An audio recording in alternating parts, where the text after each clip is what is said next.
Bueno, pues 9:02 de la mañana, 8:02 en las Islas Canarias, y estamos aquí con nuestro invitado del día, don Santiago Abascal. ¿Qué tal está usted? Muy buenos días, muy a gusto con vosotros. Bueno, ha sido anunciar que venía Santiago Abascal al estudio y oiga, se nos ha caído la red, con lo cual en estos momentos estamos emitiendo en directo por FM.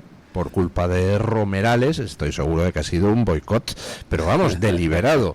Y afortunadamente pues estamos por supuesto grabando todo, audio y vídeo, así que sacaremos los podcasts correspondientes para que ustedes puedan ver, aquellos que no nos escuchen por FM, el programa, aunque sea en diferido. Pedimos mil disculpas. Estamos también pues bueno, si no hay destornillador, pues habrá que usar un cuchillo para mover el tornillo, así que estamos aquí con mi móvil pues enfocando en estos momentos a don Santiago Abascal, y esperamos que puedan ustedes escuchar convenientemente al resto de los contertulios, porque no me voy a estar como en la otra media hora de tertulia moviendo el brazo con el móvil de un sitio a otro, porque acabo ya baldao. Don Santiago, muchísimas gracias por estar aquí. A ti, es un placer. Lo primero de todo, a lo importante, ayer fue el funeral laico, que sigo sin entender qué significa eso, por las víctimas de la Dana. Usted personalmente dijo que no pensaba asistir, y además que no iba a asistir ningún cargo de Vox porque no pensaban participar en esa farsa.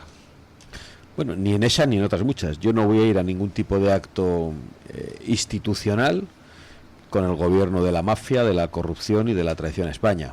Y mi única coincidencia con este gobierno, mi única coincidencia física, va a ser en el Parlamento, pero siempre que podamos hablar.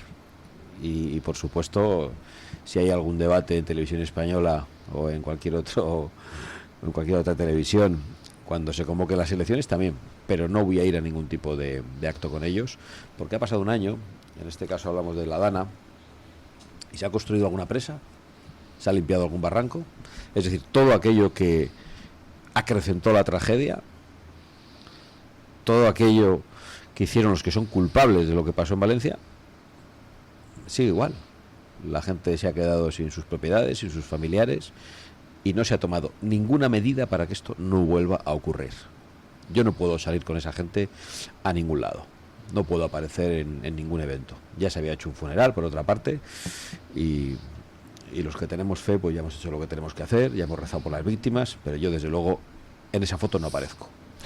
Ayer algunas de las víctimas presentes en el funeral, y pese al intento de cerrojazo informativo del Partido Socialista, algunas de las víctimas se levantaron para increpar, para insultar a Sánchez, a Mazón. ¿Qué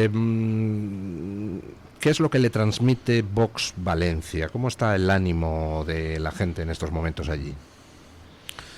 Bueno, yo creo que lo que ha pasado en Valencia ha afectado a toda España, y creo que el ánimo es compartido. Hay un deseo gigantesco de cambio, pero no solo por eso, por todo.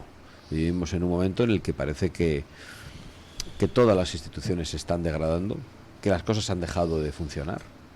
No hay más que mirar a León y a otros muchos sitios de España y ver lo que ha ocurrido con los incendios. Miramos las inundaciones en Valencia o los servicios sanitarios en Andalucía. Y algunos presumen de gestión solo, no de principios, pero cuando tienen que gestionar parece que no saben hacerlo muy bien. Entonces hay una sensación de degradación, acompañada a hechos aún más graves, como el de que al frente del gobierno de España hay una mafia corrupta, una mafia que no tiene límites a la hora de mentir, y una mafia que ha traicionado a los españoles entregando el poder en nada más y nada menos que a la violencia terrorista de ETA, a la violencia golpista del separatismo catalán y a la violencia antifa que indultan desde el Consejo de Ministros, de esos que nos atacan en los actos y que luego son indultados. Entonces, la situación es delirante. Yo creo que ni en nuestras peores previsiones podíamos haber imaginado hasta dónde iba a llegar. ¿Y qué solución tiene esa situación delirante? Echarlos y sentarlos en el banquillo. No echarlos y decir pelillos a la mar, sino cambiar las cosas de verdad, porque durante 40 años hay muchas cosas que han dejado de funcionar y otras directamente que se han destruido, ¿no? Como el acceso a la vivienda, que era algo que hace 30, 40 años para otra generación de españoles era posible, sin tener que emplear en ello prácticamente todos sus ingresos y teniendo la posibilidad de adquirir una vivienda en un número razonable de años. Bueno, eso también se ha acabado. Aquí han gobernado 40 años, de los que 35, bueno, perdón, no, de los que 25 prácticamente han gobernado los socialistas y 15 el Partido Popular. Cuando han gobernado los socialistas han hecho avanzar su agenda política, y cuando ha gobernado el Partido Popular, pues se puede decir que en varias de esas también han hecho avanzar, por lo menos han mantenido la agenda política socialista, ¿no? Y la han hecho avanzar en las regiones, la agenda política socialista. Entonces, bueno, pues los que han destruido esto, los que lo han estropeado, ¿son los que pueden arreglarlo? Francamente yo creo que no. Dice usted que la única solución pues es efectivamente desalojarles del gobierno, pero para eso hacen falta elecciones. Y ahora, pues de repente nos hemos encontrado con que se abre el ciclo electoral en Extremadura. María Guardiola ha decidido que disuelve el Parlamento Regional extremeño ante la imposibilidad de aprobar unos presupuestos, y todos sospechamos que esta es la primera de una serie de convocatorias que yo creo que servirán para que los partidos tradicionales, PP y PSOE, pues traten de ajustar sus estrategias antes de ir a unas generales, ¿no? Sí, porque no sé para qué más van a servir las elecciones. No les tenemos ningún miedo, pueden convocar la de Extremadura y todas las que quieran, que nosotros no vamos a cambiar nuestra posición política, porque se abrirán las urnas, el resultado será pues el que fue o parecido. Habrá una relación de mayoría similar y nosotros no vamos a cambiar nuestra posición. Nosotros no vamos a apoyar investiduras o apoyar presupuestos sin que una parte de aquello que consideramos importante sea respetado. No todo, porque nosotros no somos ni chantajistas ni regalamos los votos. Pero hay cosas que nos parecen muy importantes, que son trascendentales para un cambio de rumbo en España, que no vamos a dejar de lado. Entonces, bueno, pues espero que el mensaje de las urnas vuelva a respaldar eso y que algunos entiendan que a nosotros no se nos atraca, que nosotros pedimos el voto de la gente para defender sus intereses y sus convicciones, y que nosotros no regalamos esa confianza. Ha dicho usted que estamos gobernados por una mafia. ¿Hay financiación ilegal en el Partido Socialista? Yo he puesto una querella, bueno, más que una querella, he puesto una denuncia ante la Fiscalía acusando al Partido Socialista de financiación ilegal y de blanqueamiento de capitales, porque el presidente del gobierno reconoció, incluso él, de otros ya lo sabemos, haber cobrado dinero en efectivo, pero cuando analizamos las cuentas que había publicado el Partido Socialista de los últimos años, no había ninguna referencia a una caja en efectivo. Entonces ahora de repente han salido a justificarlo con algunas extracciones de dinero de cuentas en cuantías sorprendentes, pero es muy extraño. Además han tenido que tardar un par de semanas para poder justificarlo. Podían haberlo hecho a la primera de cambio. Yo creo que sí, que hay una financiación ilegal en el Partido Socialista, que mientras tanto se ha dedicado a acusarnos de financiación ilegal a los demás, de manera infructuosa, porque todas esas denuncias contra Vox por financiación ilegal han decaído. Estamos en estos momentos con un gobierno asediado por la corrupción, con un gobierno además que parece que ha perdido cualquier posibilidad de sacar adelante ningún proyecto legislativo, dado que Puigdemont, acuciado por sus propios problemas internos, ha anunciado que va a dejar de apoyar, al menos un poquito, a Pedro Sánchez. Si Pedro Sánchez se encastilla, ¿qué legislatura nos espera hasta 2027? Sin posibilidad de aprobar nada en el Parlamento, a expensas de lo que vayan sacando los tribunales. Es que no veo qué saca Sánchez prolongando la legislatura, salvo blindarse ante la justicia, claro. Sí, yo creo que es la única explicación. A mí me cuesta mucho ponerme en la cabeza de un personaje sin escrúpulos, pero entiendo que la única razón para continuar adelante es dilatar su puesta a disposición judicial. Porque, por cierto, en estos momentos no serviría de nada una imputación a Pedro Sánchez. ¿Por qué? Porque toda la mayoría parlamentaria que le sostiene votaría en contra del suplicatorio del Tribunal Supremo. ¿Estamos seguros de eso? Yo sí. ¿Sí? ¿Cree usted que Puigdemont votaría en contra del suplicatorio? ¿Cree usted que Puigdemont va a legitimar a los jueces españoles de alguna manera? Yo creo que no. Probablemente no. Yo creo que no. Yo creo que el relato de que los jueces españoles son jueces que hacen Lawfare, que son jueces franquistas, que es un residuo de no sé qué, pues lo tienen todos. Y en estos momentos sostienen a Sánchez porque les conviene que Sánchez continúe. Y la única razón de que Puigdemont, que no es precisamente un dechado de virtudes y que supuestamente ha roto con Sánchez y se ha vuelto a meter en el maletero y ha desaparecido. Creo que su competencia en Cataluña le ha acusado de hacer una ruptura de 8 segundos. Bueno, pues la única razón de que haya roto aparentemente con Pedro Sánchez es la subida de Alianza Catalana. Y la única razón de la subida de Alianza Catalana es el problema de inmigración, que es el que yo llevo denunciando en el Congreso de los Diputados desde que tuve el honor de ser elegido por los españoles y que antes no se denunciaba, porque es el problema de los problemas. Y eso está detrás de todo, pero francamente creo que Puigdemont ha tomado una decisión para salir del paso, pero unas horas después ha llegado a un acuerdo con el Partido Socialista y ayer por la tarde votaban conjuntamente. Problema de inmigración. Acaba de aprobarse en Portugal pues una batería de medidas en las últimas semanas, por ejemplo, para limitar las reagrupaciones familiares o, por ejemplo, para endurecer mucho las condiciones de concesión de la nacionalidad portuguesa. Ese cambio se ha producido en Portugal por el ascenso del Vox portugués, que allí se llama Chega, de André Ventura. ¿Aquí hay que endurecer las condiciones para la concesión de la nacionalidad también? No tengo ninguna duda, porque para empezar son incluso fraudulentas, no se cumplen ni siquiera las condiciones que hay, pero yo también pienso que hay que endurecerlas. La nacionalidad no se regala, la nacionalidad, para los que la tenemos, la nacionalidad española es un tesoro, y es un tesoro que valoramos y por lo tanto no se va entregando a la ligera.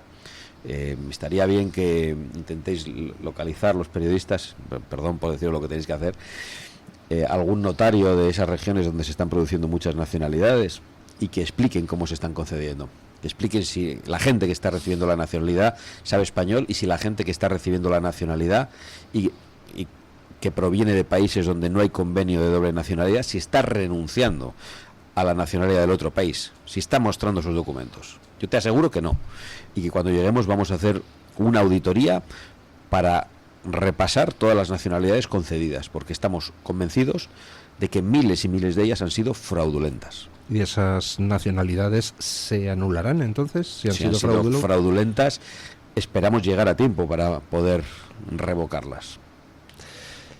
Estamos viendo en toda Europa un cambio de ciclo importante, cambio de ciclo que además viene impulsado por lo que fue, bueno, es un tsunami que ha llegado a la Casa Blanca, que se llama Donald Trump, que está cambiando la geopolítica del mundo y está modificando muchos de los planteamientos ideológicos de esta revolución autodestructiva que hemos vivido en Occidente en estos últimos años.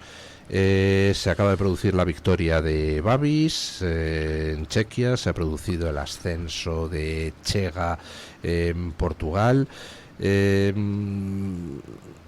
¿Cómo ve el panorama? Porque yo percibo que en algún momento hay una cuerda que se va a romper, que es la cuerda que ata al Partido Popular Europeo y al Partido Socialista Europeo. Está cambiando la geopolítica, están ascendiendo las fuerzas soberanistas en Europa y antes o después, no sé si más antes que después, en algún momento desaparecerán del mapa las Ursula von der Leyen de turno y el Partido Popular Europeo, si quiere sobrevivir, necesitará hacer un cambio de caballo en mitad de la carrera y mirar hacia su derecha. ¿Tiene usted esa misma percepción?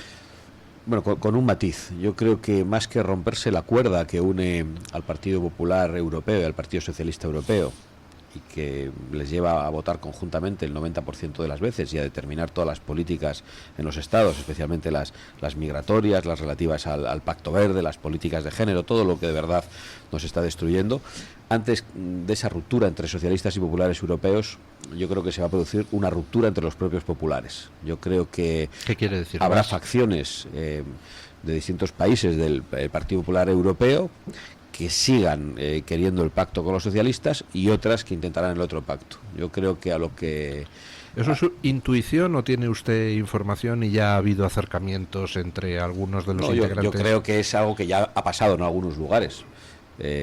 Si atendemos a los pactos en los países, la mayor parte de ellos han significado pactos de socialistas, populares, incluso comunistas, contra las fuerzas victoriosas en lugares como Austria, ¿no? O como Francia, donde todos se unen contra Rassemblement.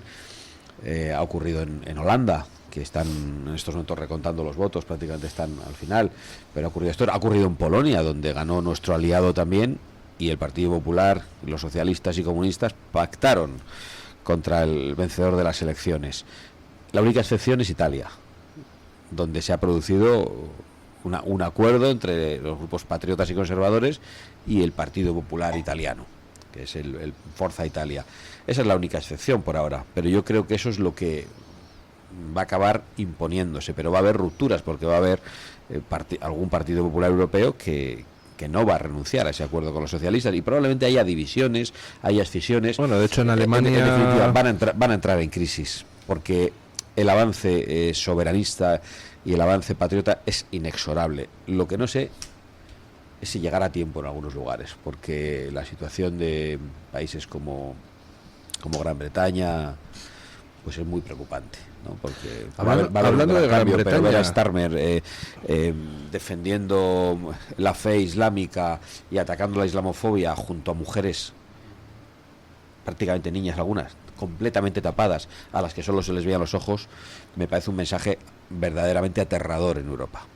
Hablando del Reino Unido, una curiosidad. En el Reino Unido las encuestas dicen que se hunde la derecha tradicional, es decir, el Partido Conservador, se hunde la izquierda, es decir, el Partido Laborista, y en su lugar, si mañana hubiera elecciones, ganaría una mayoría absolutísima Reform, que es un partido pues soberanista a la derecha del Partido Popular, pero no es el aliado de Vox en Reino Unido, ¿no? En Reino Unido ustedes...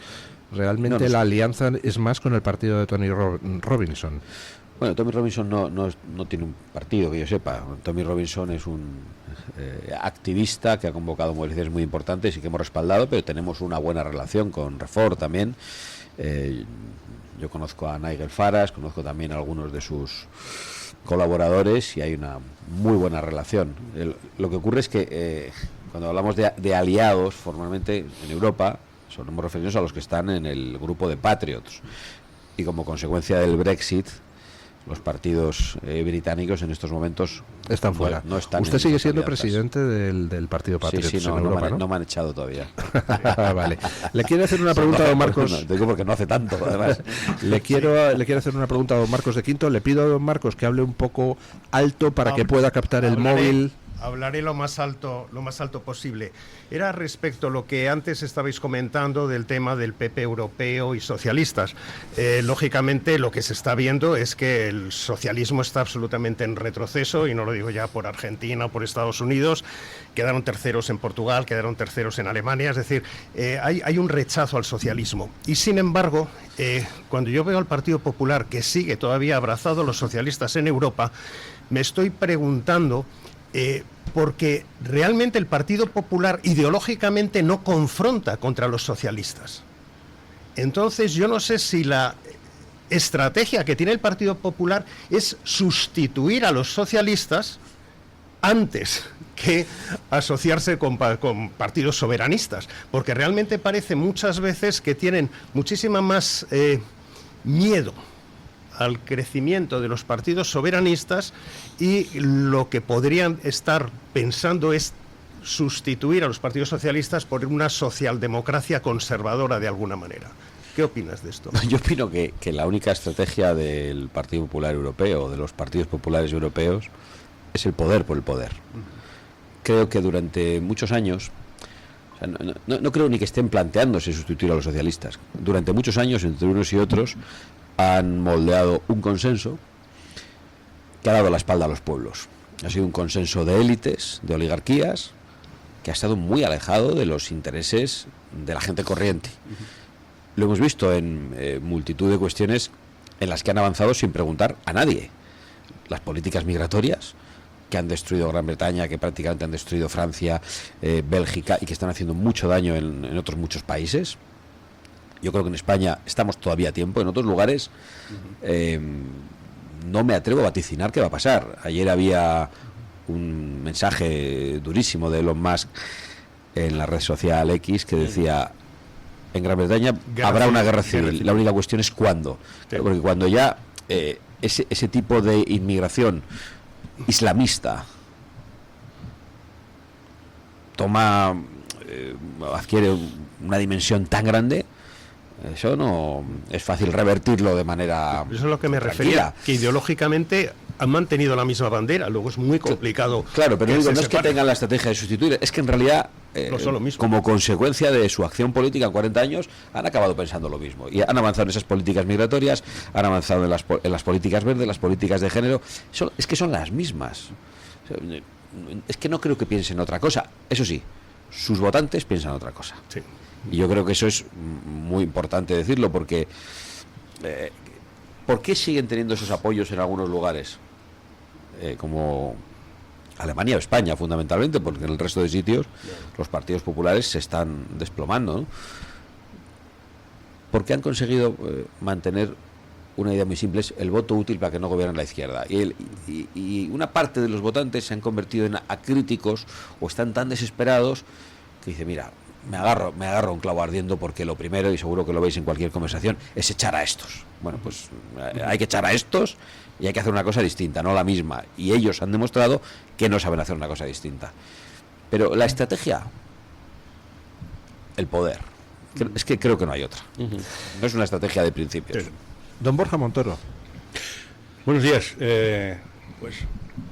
Me comentaba el otro día un buen amigo, Roberto Barroso, que es un tuitero muy activo, y me decía, porque lo acababa de ver a usted en una entrevista en Telecinco, y me decía, es que cuanto más le intentan dar, mejor sale airoso. Yo creo que usted ha ganado, es verdad que ha ganado experiencia y ha ganado puntos, y es cierto que hablábamos antes del deterioro de las instituciones. Hay instituciones públicas y hay instituciones semipúblicas, porque la prensa en España, aparte de la prensa pública, en general toda la prensa, esto es una excepción donde estamos ahora mismo, pero es semipública, porque tienen subvenciones, etcétera, etcétera, y el dinero viene del poder.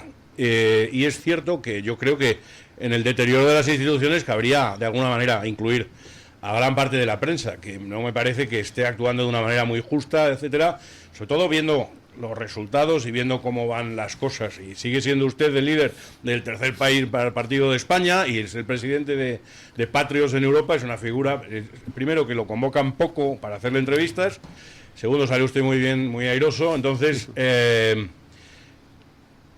a mí me gustaría, yo no creo en las casualidades, entonces digo, viendo el resultado que esto les está dando, yo empiezo a tener sospechas de que detrás está Vox. ¿Cuánto dinero está gastándose Vox en pagar a estos periodistas para que sigan formulando las mismas suposiciones, las mismas preguntas que llevan haciendo 2 años, lo sigan llamando a usted putinejo, le sigan diciendo a usted esto y esto y aquello, viendo hacia dónde va y cómo van las encuestas? Entonces llega un momento que dices, la estrategia no funciona. ¿Por qué sigue usted? ¿Por qué piensa usted que sigue esa estrategia? Porque no tiene ninguna lógica. Yo creo que por incapacidad. No se puede poner puertas al campo, no se puede contener lo que va a llegar. Lo han ensayado todo. Yo bromeaba siempre con el modo en el que actuaban cuando nos vieron aparecer por primera vez. Lo habré contado más veces, pero bueno, las cosas hay que repetirlas. Sí. ¿No? Porque yo voy por la calle y me dicen, tienes que darle caña a Sánchez. Digo, pero si soy el que más le da, ¿qué quieres que haga? Pero ¿ha visto usted lo que le digo? Sí, pero más. Y bueno, hay que repetirlo, porque es verdad que a veces pensamos que decimos una cosa y nos escuchan, pero no. Entonces yo recuerdo que cuando Vox llena Vista Alegre en el 2018, claro, de repente aparecemos en todas las televisiones. Decían, esto ha sido una sorpresa, esto no, ha ocurrido algo que nadie esperaba, ¿no? Digo, no lo esperabais vosotros, pero no ha sido ninguna sorpresa, lo estabais ocultando, pero había algo larvado en la sociedad que no habéis querido ver, que habéis ocultado y ha surgido. Entonces empezaron las estrategias. No, lo que hay que hacer es no hablar de ello. Claro. O lo que hay que hacer es combatirlo. Lo que hay que hacer... Han hecho todo. El cordón sanitario, la demonización, el intento de discutirlo, lo han ensayado todo, ¿no? Entonces están como, yo decía, como el entomólogo cuando descubre un nuevo insecto y decía, ¿qué hay que hacer con él? ¿Será tóxico? ¿Será tóxico? Lo pisamos, no lo miramos por si nos ataca. Y entonces vamos a la CIPAC. Claro. Y entonces estamos en Washington. Y Obiscal lo saluda a Donald Trump. Claro. Inmediatamente salen los aranceles. Claro. Entonces, y dice mal el nombre, y entonces deciden, vamos a reírnos de él porque Trump ha dicho mal el nombre. El de Sánchez lo dijo peor el otro día. No lo dijo. Y entonces llega un momento que de repente dice, es que no se puede porque se ha atado una cuerda al cuello con Trump, y ahora de repente Trump empieza a recibir halagos de parte de todo el mundo porque está consiguiendo grandes cosas, y en menos de un año, si vuelve a decir Obiscal, pues todo el mundo dirá, joder, qué mal nos viene esto, que ahora mismo el señor Obiscal sea el mejor amigo de Donald Trump. Me parece disparatado, y yo, como ciudadano, y como además... Quiero decir que además los sufrago a todos ellos. Claro. Me cuesta decir, caramba, tengan ustedes un poco más de visión, porque yo tengo derecho a ser informado con un poco más de objetividad. Y entonces pues me gustaría... Ayer hablaba de los epitafios, ¿no?, que nos han puesto. Han sido con todo lo que hemos hecho, era el inicio del fin de Vox. Las 2 mociones de censura, la salida de los gobiernos, y lo que no hemos hecho, ¿no?, que ha habido gente que se ha ido y ha dado un portazo. Todo lo que ha pasado en torno a Vox, o las alianzas internacionales, ha servido para que periodistas, tertulianos, Vox ya está acabado, Vox se ha suicidado. Sí. No, en realidad no sé si coordinado. Yo creo que es la expresión de un deseo que tienen. Sí. Pero claro, deberían darse cuenta de que sé que tiene don Santiago otros compromisos, y me gustaría hacerle una pregunta antes de que se vaya. Estamos viendo en las encuestas, todas las encuestas, cada una con sus sesgos, pero todas tienen la misma tendencia.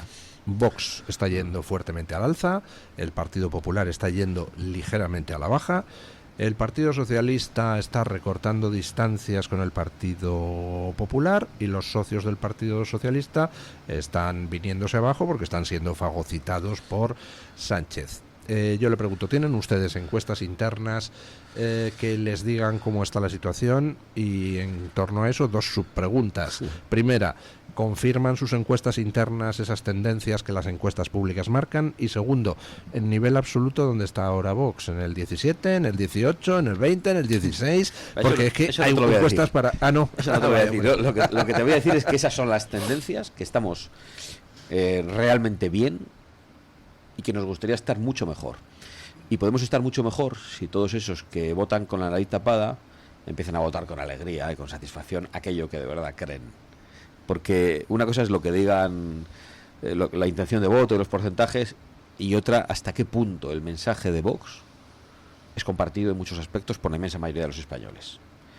Entonces a mí me gustaría que todos esos que votan al PP, incluso al PSOE, y que comparten nuestra posición en materia migratoria, por ejemplo, pues que voten con alegría, que no se sientan tan secuestrados. Pero vamos, las tendencias son... Que no hace falta convertir el voto en un ejercicio de masoquismo, ¿verdad? Efectivamente. Yo decía que las tendencias son esas, y nosotros sí manejamos datos, y los hemos manejado siempre. Y sabíamos que las elecciones del 23 podían no ganarse, mientras el Partido Popular y todos sus medios, con encuestas manipuladas, engañaron a los españoles diciendo que las elecciones estaban ganadas, estaban repartiéndose los ministerios y estaban diciendo que con Vox no hacía falta contar. Era lo único que les preocupó en el 23. Todo eso con la ayuda inestimable de María Guardiola, gran responsable de lo que pasó en el año 2023 en España, porque se dedicaron a demonizar a Vox con estas cosas del machismo, la xenofobia, la homofobia. Claro, tú demonizas a aquel con el que tienes que pactar, pues te estés dando un tiro en el pie. Pero a mí no me da ningún miedo que me pregunten por estas cosas, porque me decía, siempre están con lo mismo, esas preguntas que parece que pagan ustedes. Bueno, no lo pagamos nosotros, pero no tenemos ningún miedo a hablar de esas cosas, porque cuando hablamos de esas 4 cosas con las que nos etiquetan, estamos conectando con lo que piensa la inmensa mayoría de los españoles. Pues don Santiago, le agradezco mucho que haya venido, lamento que haya sido en estas circunstancias tan romerálicas donde nos han boicoteado la red de la empresa precisamente hoy, ya es casualidad, Romeraldes. Bueno, y nada, le veo en plena forma. Muchísimas gracias por venir al estudio y hasta la siguiente. Es un placer, de verdad, muy agradecido. Hacemos una pausa publicitaria y nos vamos a rematar nuestra tertulia.